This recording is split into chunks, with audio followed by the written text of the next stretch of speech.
Hey everyone, welcome back to my channel. I'm Passion if you are new here. So today's video is going to be a little different.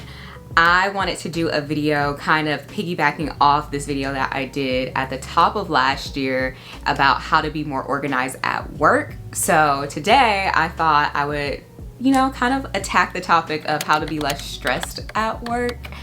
Just because we are well into March right now, and that initial excitement and motivation of the new year is probably decreasing significantly. So I thought that this would be the perfect time to do a video like that. But if you have not seen that video, how to get more organized at work, I will have it linked down below in the description, as well as in the cards for you guys to check out. Also, if you're not already subscribed to my channel, make sure to subscribe down below, join the fam, and let's get into the video. So these tips come from my own experience, and they really do help me feel less stressed throughout my day at work and throughout the week. So I just wanted to share them with you guys. And these are things that I actually implemented while I was still in the office, as well as I'm keeping them going while I am working from home. So I think that if you're in office or working from home, they should work for you. So we're gonna just jump right into tip number one. So tip number one is to start your day on your own terms. So by this, I mean as early as like you getting out of bed, instead of just going right into, okay, well, I'm gonna wake up at the very last minute and just put on my clothes and go and like jump right into my emails. Instead of doing that, really take some time for yourself. Do at least one thing that's for you, something that you want to do, not something that you have to do. And by starting that way, you really do kind of take back control over something that you really can't control, because for 8, 9, 10 hours out of your day, you're giving that to someone else. By taking that time for yourself in the morning, it prepares you and it sets you up to be in a better mental mind state for when mindset what it helps you be in a better mental mindset when you do attack your workday and you do open your computer and log in. And to also piggyback off that, not just with starting your day, but if you go into the office or if you're at home, you open your computer, you log in, if you realize that in that space and time that you're not in the best headspace to really look at your emails, then don't look at your emails. And you might be like, well, I have to look at my emails. If you're not in the headspace to receive good and bad news, then that's just gonna make your day worse. You're just setting yourself up for failure. So instead, I'm pretty sure that there's something that you can do where you're still working, you're still being productive, that does not involve you opening your emails and automatically being reactive to something. So whether that's data upkeep or running reports, something that does not involve your email. And once you are in a better headspace, then open your email and unleash the floodgates. So tip number one, start your day on your own terms. It really is that opportunity to pour back into yourself and really fill your tank before you go out and just start giving away all your energy to everybody else. Tip number two, I love this tip.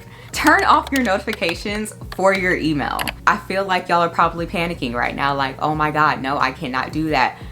Well, you can. So I have my notifications turned completely off for my emails. And the reason why I do have my notifications turned off is that I found that I would be in the middle of a task, I would see it come up, read the little like blurb that comes up, and then automatically be like, okay, well, I'm gonna respond to that email. And so I was switching back and forth between tasks way too often. It takes time once you jump to one task, it takes time to get back into the groove that you were already in. So that results in you taking way more time on that task than you would have originally if you didn't have your notifications on. Notifications off, that does not mean to just completely ignore your emails. That means to set time intervals to where you go and intentionally look at your emails. So my time intervals are like 15 to 30 minutes is when I go in and I look at my emails and I just see what is going on. So of course in my head, if I have started an email chain and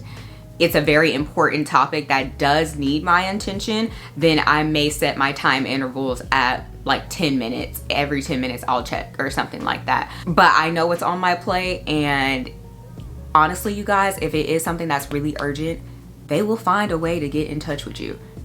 That's what the phone is for.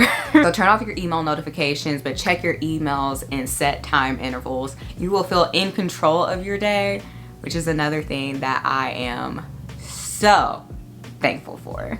Take breaks. Breaks are so important, and I think it's even more important if you are working from home to remind yourself to take breaks. I could sit there for hours on end just getting things done and not even realize that I haven't even stood up to move my body. Get up, move your body, walk away from the task at hand. Usually when you do walk away from something and you return, you come back with a clearer headspace, and you're actually more efficient when you do give yourself those breaks. Create a to-do list. So I create my to-do list at the top of the day. That way I can prioritize accordingly and really just kind of structure my day in a way that works for me, and if anyone else needs something from me, it'll get done. I keep my to-do list in a journal that's specifically made just for work. And the reason why I keep it in a journal and not like on sticky notes or something like that is because I can easily go back, flip back, and see how long something has been on my to-do list. If it has been on my to-do list for days and I have not touched it, then it's like, okay, no, you know you need to do that. So it's just a way to keep track and really hold myself accountable as well. So like I said, my list is in my journal. I keep that journal open on my desk so I can see throughout the day at any time what is still on my to-do list, what has been completed. If something else pops up during the day, I will know exactly how I need to prioritize that one thing according to what is already on my plate. So, to-do list, check. Interact with your coworkers, especially on a level that does not involve work. This might be something that's controversial, and maybe you don't like the people at your job. I'm sorry if that is the case. I feel for you. I have been there. So that human interaction, even if you are working at home, picking up the phone to call people, it makes your coworkers more human, if that makes sense. When you're going back and forth on email or Skype or Slack, however you guys communicate, it can get to a point where you are dehumanizing that person. It can result in miscommunication, fast actions without really coming to an understanding, like that sort of thing. So having those conversations with people, one, when I'm talking to someone at my job about something other than work, it eases my stress because that's that 1 minute or 2 minutes that I don't have to think about work and really just kind of, just connect with someone else. And that brings that bit of normalcy back into your job. And along with that, the more I talk to my coworkers, I understand their tone. So whenever I get an email from them and it's phrased in a way that if I didn't know them, I would react like, oh, are they trying to take a dig at me? But since I've talked to them, I can understand their tone a lot better, and I know that they don't mean anything about it. They're just trying to get their job done. That's it. Of course, you do not have to become best friends, you know, but just to add a bit of normalcy and humanity back into the workplace.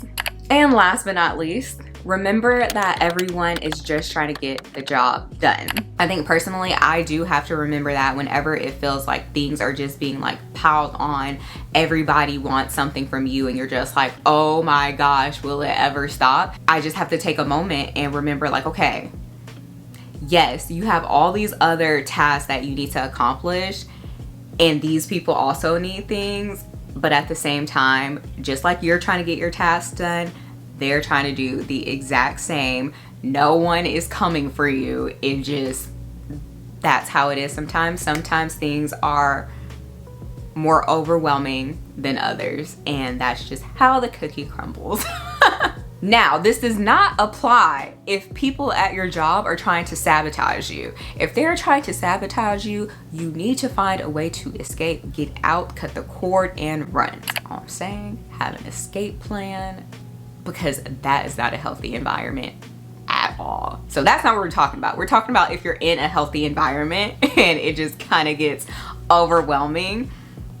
That's what we're talking about. They're doing their job, you're doing your job, so y'all can come together and accomplish a common goal. So you guys, that is it. Those are my tips to be less stressed at work. Hopefully you guys will be able to take 1 or 2 tips and implement them into your own work life and reduce stress, because I mean, you guys, life's too short to be stressed out all the time, especially when we're putting in 40+ hours of work a week. Don't do that to your body. Do not. So with that being said, if you guys like this video, make sure to give it a thumbs up. Also, if you have any tips, any tricks that you guys use to be less stressed at work, leave me a comment down below. I would love to read them and find some other ways that I can reduce stress at work. Thank you guys so much for watching, and I will see you guys in the next video. Bye.